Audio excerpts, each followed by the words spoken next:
Hello everyone, welcome to bookshelf. আজ তোমাদের জন্য আরেকটি নতুন টপিক নিয়ে চলে এসেছি, সেটা হলো ন্যারেশন চেঞ্জ। খুবই ইম্পর্টেন্ট টপিক। তো এই ন্যারেশন চেঞ্জ জানার জন্য বা শেখার জন্য তোমাদের কয়েকটি টার্মের সাথে পরিচিত হতে হবে। সেটা হলো direct speech, indirect speech, reporting verb, reported speech. কোনো কথাকে আমরা দুইভাবে প্রকাশ করতে পারি। যখন বক্তার কথা সরাসরি উদ্ধৃত করা হয় তখন তাকে প্রত্যক্ষ উক্তি বা ডাইরেক্ট স্পিচ বলে। যেমন he said my mother is ill. আবার যখন কোনো বক্তার কথাকে উদ্ধৃত চিহ্নের মধ্যে ব্যবহার না করে পরোক্ষভাবে সংবাদটি প্রচার করা হয় তখন তাকে ইনডাইরেক্ট স্পিচ বলে। যেমন he said that his mother was ill. এছাড়া তোমাদের একটা ছোট্ট উদাহরণ দিই, সেটা হলো রাম আর রীতার দেখা হয়েছে। রাম রীতাকে বলছে I shall not go to school. তো রীতা আবার রহিমের সাথে তার রাস্তায় দেখা হয়েছে। তো রহিমকে রীতা বলে Ram says that he will not go to school. এটা ইনডাইরেক্টলি রহিমকে বলছে। বক্তার উক্তিটিকে ইনডাইরেক্টলি রহিমকে প্রচার করছে।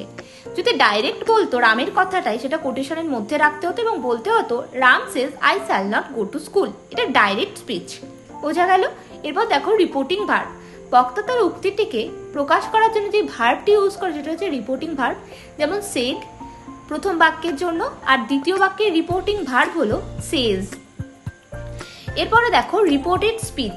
রিপোর্টেড স্পিচ হচ্ছে বক্তা যেই উক্তিটি কোটেশনের মধ্যে থাকে সেটা হলো রিপোর্টেড স্পিচ। যেমন মাই মাদার ইজ ইল প্রথম বাক্যের ক্ষেত্রে। আর দ্বিতীয় বাক্যের ক্ষেত্রে কি হবে?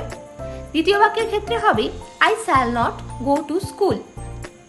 ওকে, তারপরে দেখো কিছু ইম্পর্টেন্ট জিনিস যেটা তোমাদের মনে রাখতে হবে।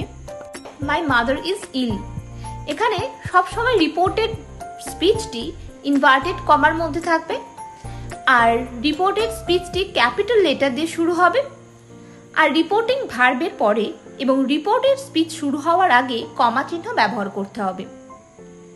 আজকে এইটুকুই। পরের দিন তোমাদেরকে অ্যাসার্টিভ সেন্টেন্সে কি করে ন্যারেশন চেঞ্জ হয় সেটা শেখাবো।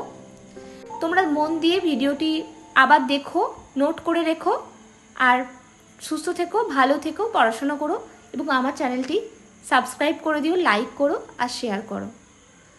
Thanks for watching.